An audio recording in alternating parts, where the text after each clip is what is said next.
और चिट्टे ने गांव के अंदर पैर पसारे। गांव से भी ऐसे समाचार शुरू हो गए थे कि नौजवानों की मौत चिट्टे की वजह से हो गई। लेकिन इसके अंदर अफसोसजनक ये है कि जो कुछ पुलिसकर्मियों पर हमने नशे के कारोबार में लिप्त होने का जो आरोप लगाया था, वो पिछले कुछ दिनों के अंदर सोशल मीडिया पर जो वीडियो वायरल हुए हैं, उनसे हमारे आरोप हैं वो सच साबित हो रहे हैं कि किस प्रकार अनूपगढ़ थाने का एक कांस्टेबल एक दुकानदार की इसलिए गिरफ्तारी करता है कि दुकानदार अपने सामने एक दुकान के ऊपर मेडिकल नशा बिकने की बात करता है। पुलिस जाती है, उसको वहां से उठाती है, उसके गले से जो बिक्री के पैसे है वो उठा के ले जाती है और उसे सुनसान जगह पर ले जाकर एक पर्ची के ऊपर उससे साइन करवाए जाते हैं और अपने ही एक आदमी को बुला के उसी के से पैसे में से 1000 रुपए देके उसकी जमानत करवाते हैं। हमने गंगानगर की एसपी मैडम से कहा कि आप तो सिर्फ इस बात की जांच कीजिए कि इस गासे के अंदर जमानत देने वाला को उस बंदे से उसका संबंध क्या है और उसका पुलिस वालों से क्या संबंध है, फुल डिटेल निकालेंगे, सारी सच्चाई सामने है। वो बात को दबा दिया।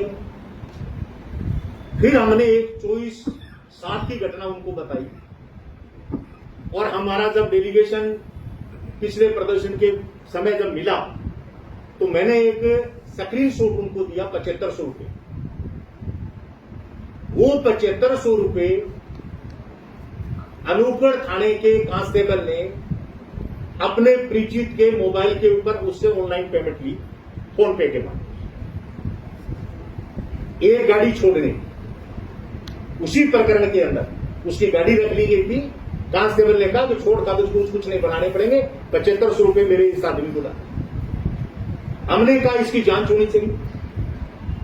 ये पुलिस का दलाल है, एक मोटर मार्केट में मिस्त्री का काम करता है और सर इसके खाते में उस महीने के अंदर लाखों रुपए का लेन देन है और वो एक कांस्टेबल के रिश्तेदार के खाते में पेमेंट कर देते। हमें आश्वस्त किया गया कि हम इसकी जांच करके और इसकी कार्रवाई करें। दूसरा, हमने पदमपुर थाने के साथ जो पत्रकार की मामला हुआ, हमने एसपी मैडम को कहा कि हमारा आरोप है कि आपको किसी ने जो नंबर सार्वजनिक किया उस पर सूचना दी और आपने थाने को जब उस पर कार्रवाई करने की बात कही तो आपके थाने के कर्मी ने सूचना दे दी कि एसपी मैडम को फलाने आदमी ने शिकायत की है और सामान इधर उधर को। जब वो आंदोलन के रास्ते पे आ गया, जब वो टंकी पे चढ़ गया तो वहां के विधायक जाके और उसको प्रशासन के साथ बात करके नीचे उतारते हैं और कहते हैं इस आरोपी कांस्टेबल को अभी हटा दिया जाए एसपी मैडम आदेश पर। लेकिन अफसोसजनक है कि उस हटाने की बजाय वापिस एसपी मैडम ने उसे पदमपुर थाने के अंदर लगा दिया। कृष्ण बावरी की जो बकरियों का सवाल, हम 2 बार एसपी मैडम के यहां पर आए।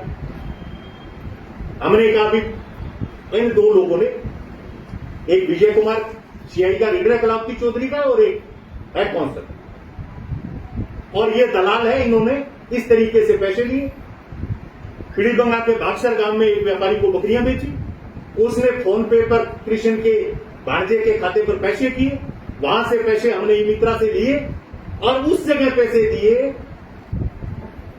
सीसीटीवी के सामने, जिसकी कंट्रोलिंग पावर, कंट्रोलिंग उसकी रायसन नगर थाने के अंदर। हमने कहा मैडम आप उस सीसीटीवी को दिखा दो, 25,000 रुपए तो वहां दिए गए।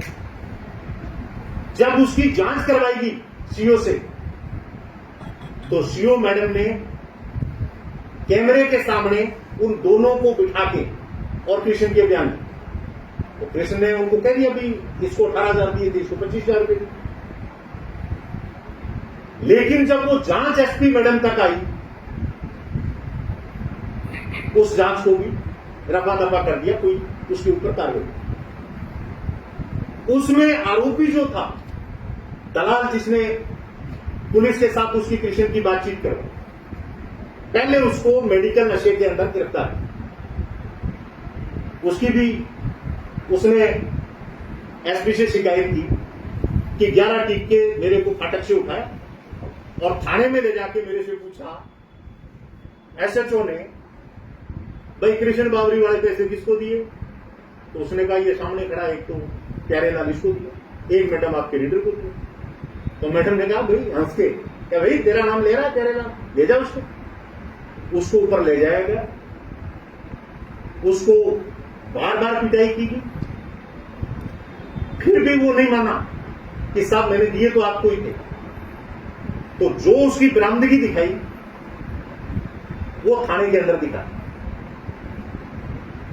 और उसकी हालात रात को खराब हो गई। तो उसको हॉस्पिटल एडमिट कराया गया और 5 बजे वापस थाने ले आके 10 बजे एसडीएम के घर पेश करके उसको जेसी कर। वहां जब वो जेसी था तब भी उसकी तबीयत खराब हो गई। तो रायसा नगर थाने के 2 डॉक्टर, 1 कंपाउंडर वहां इलाज करवाने। सारा हॉस्पिटल में रिकॉर्ड है कि उसको हमने क्या क्या इलाज दिया, एडमिट था तब क्या क्या इलाज दिया। हमने वो बात भी की कि भाई आप इसकी जांच करो। भाई आप जांच के नाम पर ये छूट दे रहे हो पुलिसकर्मियों को, आरोपियों को, कि इसको टॉर्चर करके ये बात अंकराओ कि पैसे पुलिस ने नहीं लिए, पैसे इसने। कल एक ऑडियो वायरल हुआ है, वो थाने से गिरफ्तारी के बाद दूसरे दिन फोन करता है कुलदीप और अपनी घरवाली को कहता है क्या मैं घर आ रहा हूं। पहले उसकी रिकॉर्डिंग है कि 20,000 रुपए मांग रहे पुलिस वाले, फिर कह रहा तू घर आ रहे कहां गई, तू वहां आ और मेरे से पैसे मांगे जा रहे हैं। उसमें पुलिस वाला बोल रहा है ऑडियो में, और वो फिर कहता है कि मैंने तो साहब को कह दिया कि साहब पैसे तो मैंने इन पुलिस वालों को दिए। उसके बाद पुलिस वहां से रवाना होती है मिनी सचिवालय रायसा नगर का। आप सब साथी जानते हैं, रेलवे स्टेशन के सामने मुख्य हमारा चौक है रायसा नगर का, वहां सारे सीसीटीवीज है। वहां से एक पुलिसकर्मी फोन करता है आरोपी विजय सीआई रीडर को, थाने के सामने वो आके 10,000 रुपए देता है सी ऑफिस के पुलिसकर्मियों को, और कुलदीप के घर जाके, उसकी घरवाली मजदूर परिवार है, चुवाई करने गई हुई थी, एक कांस्टेबल जाके पहले तकिए के नीचे 10,000 रुपए रखता है। फिर फिल्मी अंदाज में पुलिस बाहर आती है और रिकॉर्डिंग शुरू करती है और जाके उसके तकिए के नीचे कुलदीप से कहते कहां पैसे? वो डरता हुआ तकिया उठाता है, वो ले। तो ऐसा कौन सा आदमी है जो खुले घर में एक खेत मजदूर जो घर में की चुनाई करे, एक औरत, वो 10,000 रुपए गेट को ले छोड़ के चली जाती। लेकिन इस पर कार्रवाई हमने इन सवालों को लेकर आईजी साहब को भी मैंने और एसपी मैडम को तो 2 बार प्रदर्शन कर दिया। लेकिन अफसोसजनक ये है कि भ्रष्ट पुलिस कर्मियों को बचाने के लिए